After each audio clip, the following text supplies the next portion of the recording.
ஸ்ரீசக்கர வரதாச்சாரியம் சுத்தசத்வ குருத்தமம் ஸ்ரீநிதிம் ராகவம் வந்தே he அபார கருணாகரம். கவசம் connect நேயர்களுக்கு நமஸ்காரம்.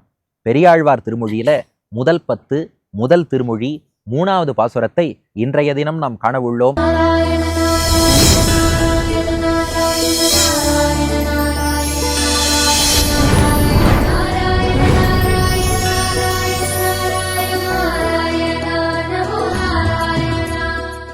இப்ப நாம எங்க இருக்கோம்?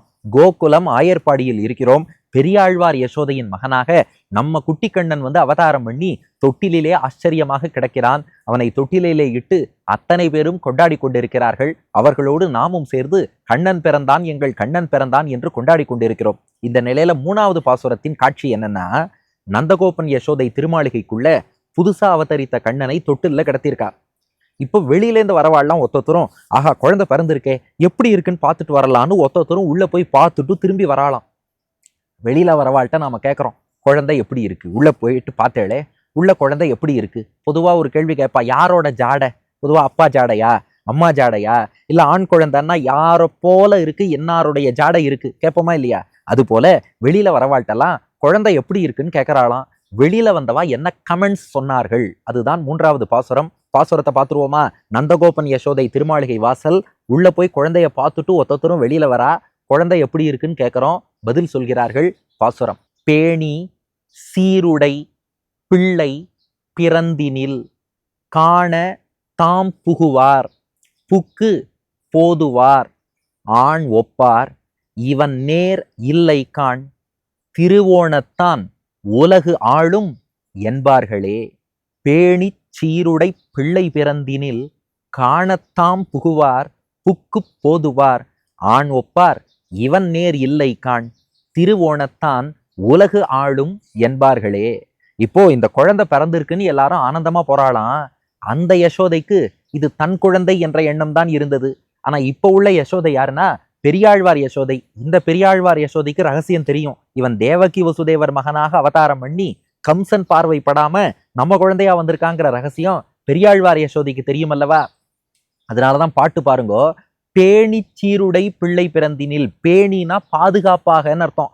பேணுதல்னா நம்மளே சொல்றோம் இல்லையா, குழந்தையை பேண வேண்டும் அப்படின்னா ப்ரொடெக்ட் பண்ணணும், பாதுகாக்கணும்னு அர்த்தம். பேணி இது ரொம்ப பாதுகாப்பா வந்துருத்து. கம்சனுடைய பார்வை படாமல், கம்சனால் எந்த தீங்கும் ஏற்படாமல், ஆவணி ரோகிணி அஷ்டமி திருநாள் நள்ளிரவுல சிறைச்சாலையில மதுரால தேவகி வசுதேவருக்கு மகனாக அவதாரம் பண்ண குழந்தை பேணி நல்ல பாதுகாப்பாக கோகுலத்துக்கு இப்ப பெரியாழ்வார் யசோதையான என்னுடைய மகனாக வளர்ந்து கொண்டிருக்கிறான். நல்ல வேளை இந்த குழந்தைக்கு இதுவரைக்கும் என்ன ஆபத்தும் வரல, இனியும் ஆபத்து வராம இருக்கணும். பேணி பாதுகாப்பான முறையில் சீருடை பிள்ளை பிறந்தினில். இது சீருடை பிள்ளை. அது என்ன யூனிஃபார்ம் போட்ட குழந்தையா? சீருடைனா அது தானே சொல்றோம்னா அது இல்ல, சீர் உடைய பிள்ளை. சீர்னா சிறப்புன்னு அர்த்தம். சீரும் சிறப்பும்னு சொல்றோம் இல்லையா? சீர் உடை பிள்ளைனா சிறப்புடைய பிள்ளைன்னு அர்த்தம். இந்த குழந்தைக்கு என்ன சிறப்புன்னா மணவாள மாமுனிகள் அற்புதமா வியாக்கியானம் பண்ணி காட்டுறார். சிறைச்சாலையில தேவகி வசுதேவர் மகனாக கண்ணன் அவதாரம் பண்ணா. எப்படி அவதரித்தான்னா, தம் அத்புதம் பாலகம் அம்புஜேக்ஷணம் சதுர்புஜம் சங்ககதாரியுதாயுதம் ஸ்ரீவத்சலக்ஷ்மம் கலசோபி கௌஸ்துபம் பீதாம்பரம் சாந்திரபயோத சௌபகம்னு தாமரை கண்களோடு அற்புத குழந்தையாக அந்த நீலமேக வண்ணத்தோடு 4 திருக்கரங்களோடு இடுப்பிலே பட்டு பீதாம்பரத்தோடு சங்கு சக்கரம் கதை தாமரை உள்ளிட்ட தன் திருக்கைகளில் ஏந்தி கொண்டு இருக்கக்கூடிய அந்த திவ்யாயுதங்கள் என்னவோ அத்தனையும் ஏந்தி கொண்டு தான் தான் நாராயணன்னு காட்டிண்டு வந்தான். இதை பார்த்துட்டு தேவகியும் வசுதேவரும் பயந்துட்டா.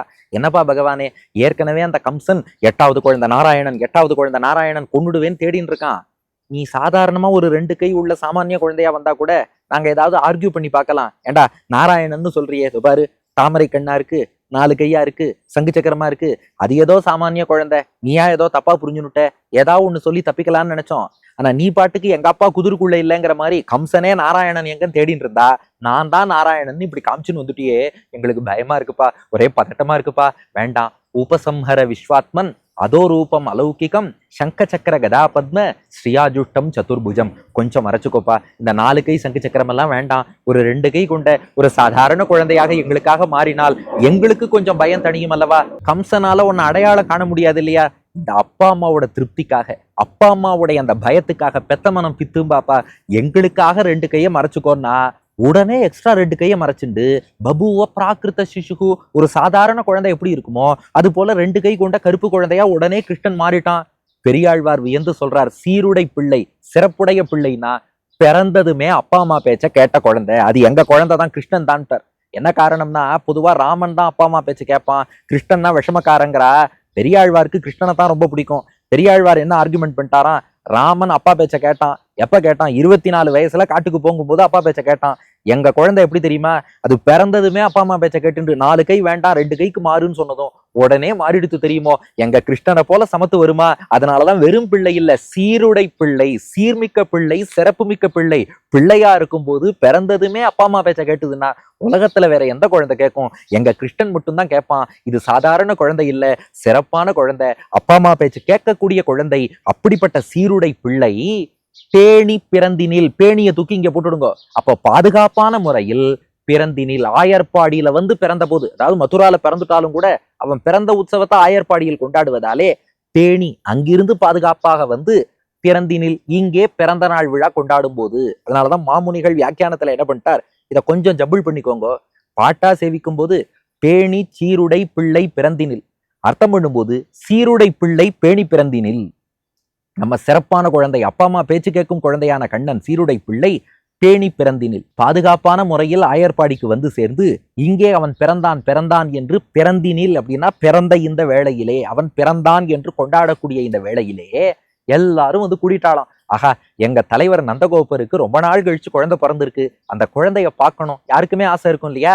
அதனால காணத்தாம் புகுவார், காண இந்த குழந்தையை காண, நம் கண்ணனை காண தாம் புகுவார். ஆயர்பாடியில உள்ள அத்தனை பேரும், அது ஆயர்களா இருக்கட்டும் ஐச்சிகளா இருக்கட்டும், அத்தனை பேரும் புகுவார், வீட்டுக்குள்ளே வந்து புகுகிறார்கள், நுழைகிறார்கள். நந்தகோபன் திருமாளிகைக்குள்ள எல்லாரும் ஆச்சரியமா, எங்கே குழந்தை எங்கே குழந்தை எங்கே குழந்தை, கண்ணனை பார்க்கணும் கண்ணனை பார்க்கணும்னு காணத்தாம் புகுவார், காண வேண்டும் என்ற ஆவலோடு வந்து நுழைகிறார்கள். பார்த்துட்டு வெளியில போகவே மனசு இல்லையா. நாமே திருமலைக்கு போறோம்னா அந்த திருவேங்கடமுடையான் முன்னாடி ஒரு 10 நிமிஷமாவது நிக்கணும், ஏன் 1/2 மணி நேரம் கூட நிக்கணும்னு ஆசையா தான் இருக்கும். யார் நிக்க விடுவா? ஜருகண்டின்னு தள்ளிடுவா இல்லையா? அது போல ஆயர்பாடியிலையும் பெரிய வரிசை கட்டி கியூ கட்டி மக்கள் நிக்கிறா. அதனால என்ன பண்றது, வந்தவாளெல்லாம் சீக்கிரம் கிளம்புங்க, அடுத்தவா வந்து குழந்தைய பார்க்கணும்னு சொல்லி நந்தகோபர் ரெகுலேட் பண்றார். அதனால மனசே இல்லாம காணத்தாம் புகுவார், காண்பதற்காக உள்ளே போனவாள்லாம் புக்கு போதுவார். போதுவார்னா வருகிறார்கள்னு அர்த்தம், போதுவார்னா போகிறார்னு அர்த்தம் இல்ல, வருகிறார்னு அர்த்தம்.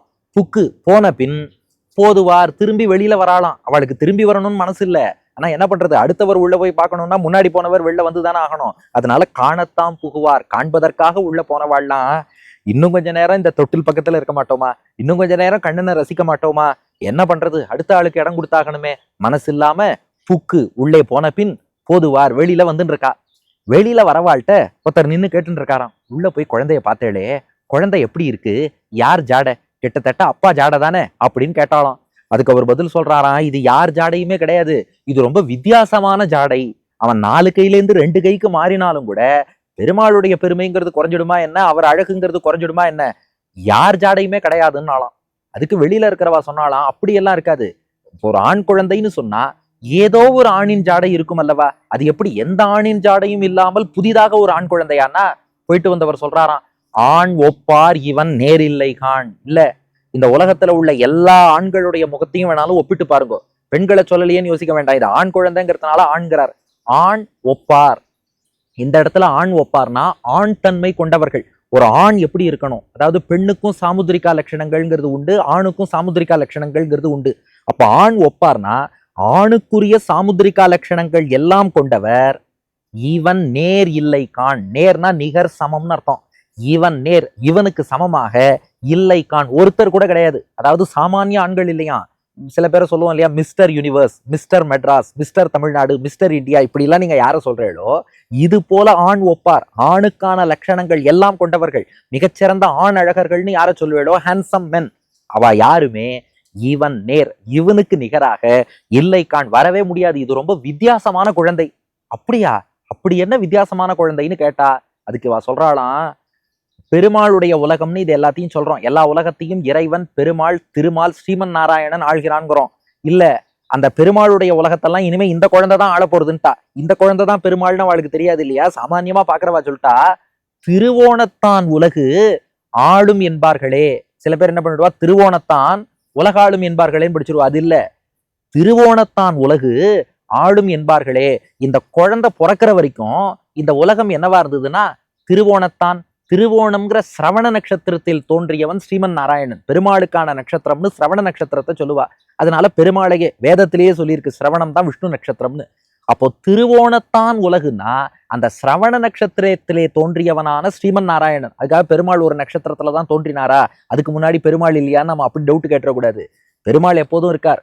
ஆனா சிரவண நட்சத்திரத்தை தனதுன்னு அவர் அபிமானித்து ரொம்ப பிரசித்தமா திருமலையப்பனாக அவதரித்த போதும் திருவோண நட்சத்திரத்தில் அவதரித்தார்னு பாக்குறோம். வாமன அவதாரமும் திருவோண நட்சத்திரம்னு பாக்குறோம். அதனால அது ஒரு அடையாளத்துக்காக சொல்வது. அந்த திருவோணத்தான் உலகு இந்த குழந்தை பிறக்கிறதுக்கு முன்னாடி இந்த உலகம் எல்லாம் சிரவண நட்சத்திரத்துக்கு தேவதையான விஷ்ணு ஸ்ரீமன் நாராயணன் அவனுடைய உலகு, அவன் தான் ஆள்றான்னு நினைச்சுட்டு இருந்தோம். இந்த குழந்தை பிறந்துருத்தோ இல்லையோ, திருவோணத்தான் உலகு அந்த பெருமாளுடைய உலகத்தை ஆளும் என்பார்களே. இனி இவன் தான் ஆள போறான், அதனால இவன் தான் இனிமே கடவுள், அப்படி இருக்கான் அந்த குழந்தை. அதனால உலகத்தில் நாம யாரை பார்த்தாலும் அவ யாரும் இந்த குழந்தைக்கு நிகராக மாட்டார்கள். யார் ஜாடையும் அவன்கிட்ட இல்லை. அப்ப நாம் பார்த்த யாரோட ஜாடையும் இல்லைன்னா என்ன அர்த்தம்? பார்க்காதவன் ஜாடை, இது பெருமாள் ஜாடை. அதனால இதுல இருந்து என்ன புரியுதுன்னா இதுதான் பெருமாள்னு அவளுக்கு புரியல, அவ சாதாரண ஆயர்கள். அதனால நேத்தி வரைக்கும் திருவோணத்துக்கு தேவதையான பெருமாளுடையது இந்த உலகம் எல்லாம் சொல்றோம். இனிலேருந்து இனிமே இந்த குழந்தை தான் உலகு ஆளும், அத்தனை உலகங்களையும் இனி இந்த குழந்தை தான் ஆளப்போகிறது அப்படின்னு சொல்லிட்டு நீங்களும் உள்ள போய் பாருங்கன்னு சொல்லிட்டு பார்த்தவர்கள் எல்லாம் வெளியே செல்கிறார்கள். அதுதான் 3வது பாசுரம். அப்போ பேணி சீருடை பிள்ளை பிறந்தினில் காணத்தாம் புகுவார் புக்கு போதுவார் ஆண் ஒப்பார் இவன் நேர் இல்லை காண் திருவோணத்தான் உலகு ஆளும் என்பார்களே. பாதுகாப்பாக குழந்தையான கண்ணன், சிறப்பான அப்பா அம்மா பேச்சு கேட்கும் குழந்தையான எங்கள் கண்ணன் ஆயர்பாடியில் தோன்றியவாறே அவனை காண வேண்டும்னு பல பேர் உள்ள போறா. போயிட்டு வெளியில வரா, குழந்தை எப்படி இருக்குன்னு கேட்டா உலகத்தில் உள்ள எந்த ஆணும் இவனுக்கு நிகராக மாட்டார்கள். நேத்து வரை திருவோணத்தான் பெருமாள் ஆழ்வது இந்த உலகம்னு சொன்னோம், இன்னிலிருந்து இந்த குழந்தை தான் உலகத்தையே ஆளப்போகிறது என்று சொல்லிவிட்டு செல்கிறார்கள். இதற்கு அடியன் வழங்கும் ஆங்கில வடிவம். As the glorious child Krishna was born safely in Gokulam, people who went inside to see him and came outside said, no man can bear any resemblance with this child. Till such time, the world which has been ruled by Lord Sriman Narayana so far will be ruled by this child hereafter என்பது இதற்கான ஆங்கில வடிவம். இனி இதற்கு அடுத்து மேற்கொண்டு கண்ணனை எல்லாரும் எப்படி கொண்டாடினார்கள்ங்கிறத நாமும் சேர்ந்து அனுபவித்து கொண்டாடுவோமா? பெரியாழ்வார் திருவடிகளே சரணம்.